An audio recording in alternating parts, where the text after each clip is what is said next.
بسم الله الرحمن الرحيم. الحمد لله رب العالمين، الصلاة والسلام الأتمان الأكملان على خير خلق الله أجمعين، نبينا وإمامنا محمد بن عبد الله صلى الله عليه وعلى آله وأصحابه والتابعين ومن تبعهم بإحسان إلى يوم الدين. أما بعد، ففي هذا اللقاء نتكلم عن المشهورين من التابعين في التفسير. وقد ذكر المؤلف وهو سماحة الإمام محمد بن صالح ابن عثيمين رحمه الله في كتابه أصول التفسير أنه اشتهر بالتفسير من التابعين كثيرون، ذكر منهم أهل مكة وهم أتباع من؟ أتباع عبد الله بن عباس. ولعبد الله بن عباس أتباع كمجاهد وعكرمة وعطاء من؟ ابن أبي رباح. وأهل المدينة وهم أتباع أبي بن كعب، وأسماؤهم كزيد بن أسلم وأبي العالية ومحمد بن كعب القرظي. وأما أهل الكوفة هم أتباع ابن مسعود، وهم كقتادة وعلقمة والشعبي. ولنترجم لحياة اثنين من هؤلاء، نكتفي بالترجمة لمجاهد وقتادة. أما مجاهد فاسمه مجاهد بن جبر المكي، وهو مولى السائب بن أبي السائب المخزومي. ولد رحمه الله سنة 21 من الهجرة، وأخذ تفسير القرآن عن من؟ مجاهد أخذه عن من؟ عن ابن عباس رضي الله عنهما. روى ابن إسحاق عنه أنه قال: عرضت المصحف على ابن عباس 3 عرضات من فاتحته إلى خاتمته، أوقفه عند كل آية وأسأله عنها. وكان سفيان الثوري يقول: إذا جاءك التفسير عن مجاهد فحسبك به، يعني يكفيك، والمعنى أنه ثقة ويعتمد. يقول سفيان الثوري: إذا جاءك التفسير عن مجاهد فحسبك به. واعتمد تفسيره الشافعي، وكذلك اعتمده الإمام البخاري، وكان كثيرا ما ينقل عنه في صحيحه. من الناقل؟ البخاري. عن من؟ عن مجاهد. وقال الذهبي في آخر ترجمته: أجمعت الأمة على إمامة مجاهد والاحتجاج به. توفي في مكة وهو ساجد سنة 400 عن 83 سنة. هذا فيما يتعلق بمجاهد. أما فيما يتعلق بقتادة فاسمه قتادة ابن دعامة السدوسي. اسمه من؟ قتادة، واكسر الدال، ابن دعامة السدوسي البصري. ولد أكمة، يعني أعمى. ولد أكمة سنة 61، وجد في طلب العلم، وكانت له حافظة قوية، حتى قال عن نفسه: ما قلت لمحدث قط أعد لي. قوة حفظ. وما سمعت أذناي شيئا قط إلا وعاه قلبي. وذكره الإمام أحمد فأطنب في ذكره، فجعل ينشر من علمه وفقهه ومعرفته بالاختلاف والتفسير ووصفه بالحفظ والفقه.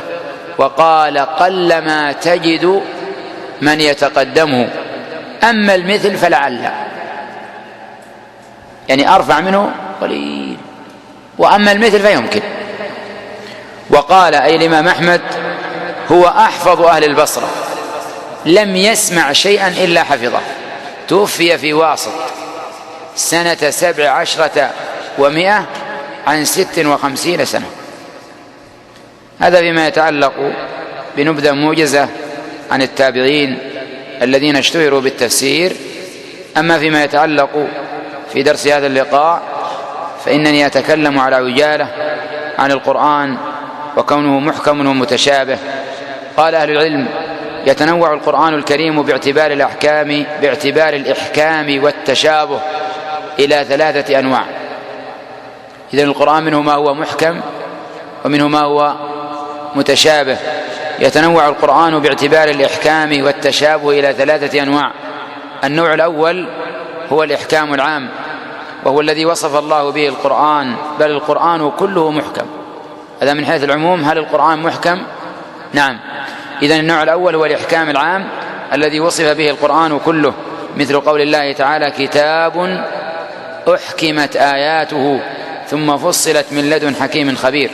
وقال تعالى: ألف لام را تلك آيات الكتاب الحكيم. وقال سبحانه: وإنه في أم الكتاب لدينا لعلي حكيم. ومعنى هذا الإحكام إيش معناه؟ محكم يعني متقن، الجودة يعني يقول الشيخ محمد: ومعنى الإحكام أي الإتقان والجودة، والمقصود في ألفاظه ومعانيه، فهو في غاية الفصاحة والبلاغة.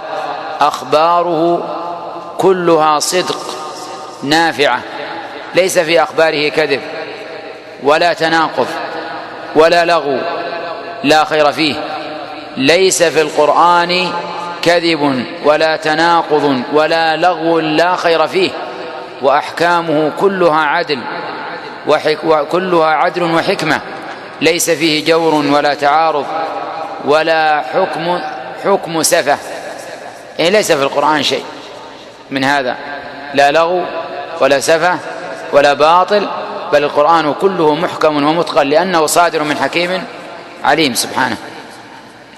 النوع الثاني من أنواع التشابه، يقول النوع الثاني إذن الإحكام العام. أما التشابه، يقول التشابه العلم الذي وصف به القرآن كله، مثل قول الله عز وجل: الله نزل أحسن الحديث كتابا متشابها. ايش يعني متشابه؟ يشبه بعضه ويصدق بعضه بعض. يقول التشابه العلم، المراد بالتشابه إذن عرفنا معنى كلمة الإحكام.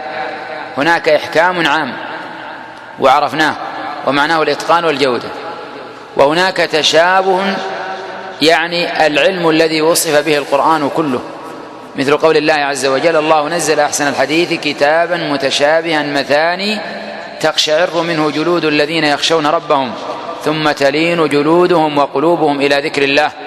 ومعنى هذا التشابه أن القرآن كله يشبه بعضه بعضا في ايش يشبه بعضه؟ في الكمال والجودة والغايات الحميدة، ولو كان من عند غير الله لوجدوا فيه اختلافا كثيرا. النوع الثالث الإحكام الخاص.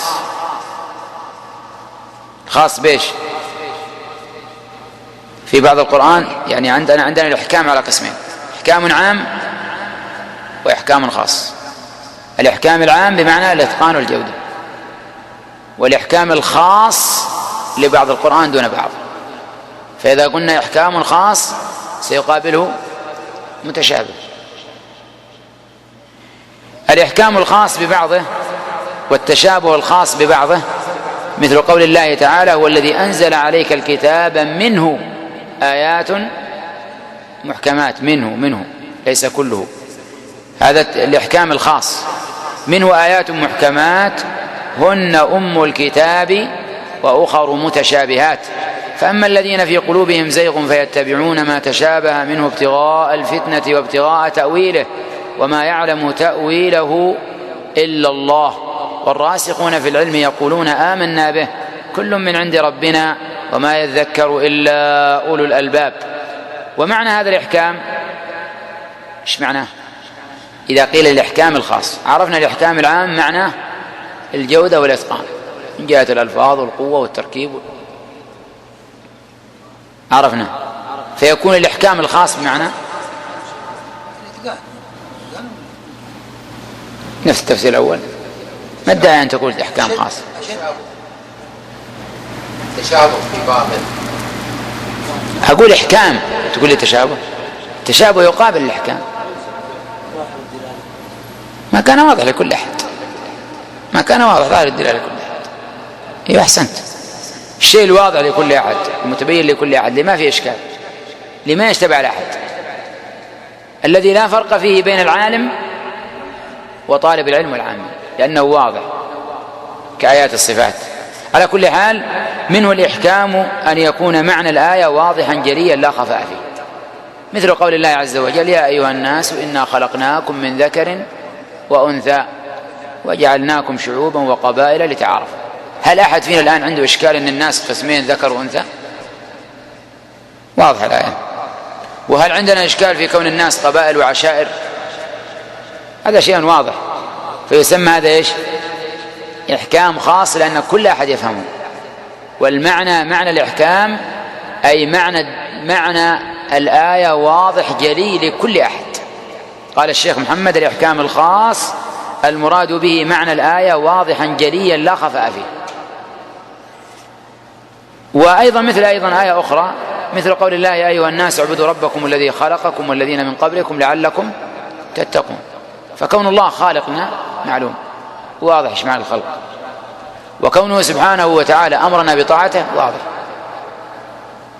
وكذلك أيضا قول الله: وأحل الله البيع، هذه آية محكمة واضح، البيع حلال لا إشكال. وقوله عز وجل: حرمت عليكم الميتة والدم ولحم الخنزير وما أهل لغير الله به، هذه أيضا آية محكمة واضح. وأمثالها كثيرة. ومعنى التشابه، ومعنى هذا التشابه أن يكون معنى الآية مشتبها خفيا، يعني يقابل الإحكام الوضوح الواضح الجلي يقابله متشابه خفي لا يعلم لكل أحد. يقول المتشابه الخفي بحيث يتوهم منه الواهم ما لا يليق بالله أو ما لا يليق بكتاب الله، ويفهمه العالم الراسخ في العلم.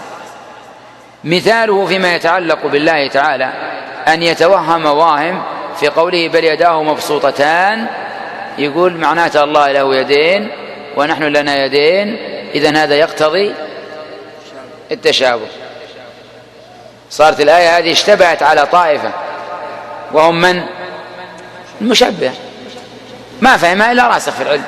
الراسخون في العلم يقولون الله له يدان، ولابن آدم يدان، وللحيوان يدان، ولكل ما يليق، فالله ليس كمثله شيء. أما من اشتبهت عليهم فهم على طائفتين: إما أنهم هربوا من التشبيه إلى التعطيل، هؤلاء هم المعطلة، أو أنهم شبهوا قالوا الآية عندنا تقول يداه إذن له يدان ولابن آدم يدان فيقتضي التشابه، وهذا قول باطل. ولكن الراسخين في العلم يقولون نثبت ما أثبته الله لنفسه على الوجه اللائق به من غير تشبيه ولا تعطيل ولا تكييف.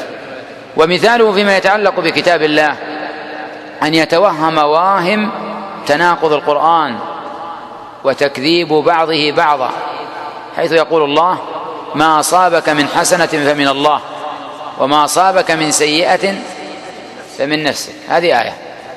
ثم ينظر آخر في موضع آخر: وإن تصبهم حسنة يقول هذه من عند الله وإن تصبهم سيئة يقول هذه من عندك، قل كل من عند الله فما لهؤلاء القوم لا يكادون يفقهون حديثا. وين التشابه؟ قال ما أصابك من سيئة فمن نفسك، وفي الآية الثانية قال كل. هنا اشتبهت ولا ما اشتبهت؟ تحتاج إلى راسخ، تحتاج إلى عالم، تحتاج إلى رجل يفهم الآيات، فيكون في الآية الأولى بحكم أنك الذي باشرت هذا الذنب وأنت الذي فعلته عن محض إرادة منك واختيار فينسب إليك. ما أصابك من سيئة أنت الذي فعلت السيئة وهي من نفسك، حذرك الله منها وبين لك خطر السيئة وفعلتها عن محض إرادة واختيار، ألا تنسب إليك؟ وفي الثانية قل كل من عند الله باعتبار التقدير والخلق، فالله هو الذي خلق كل شيء ومنه هذه المعصية، وهو الذي قدر كل شيء ومنه هذه المعصية. يقول الشيخ محمد هذه واضح. ومثاله أيضا فيما يتعلق برسول الله صلى الله عليه وسلم أن يتوهم واهم من قوله تعالى: فإن كنت في شك مما أنزلنا إليك فاسأل الذين يقرؤون الكتاب من قبلك لقد جاءك الحق من ربك فلا تكونن من الممترين. ايش فلا تكونن من الممترين؟ يعني شاكا فيما أنزل إليك. الله يقول لنبيه فيما يتعلق برسول الله أن يتوهم متوهم، فإن كنت في شك مما أنزلنا إليك من الكتاب مما أنزلنا إليك فاسأل الذين يقرؤون الكتاب من قبلك لقد جاءك الحق من ربك فلا تكونن من الممترين. أن النبي صلى الله عليه وسلم هل كان شاكا فيما أنزل؟ لا. والله أعلم. صلى الله عليه وسلم على نبينا محمد.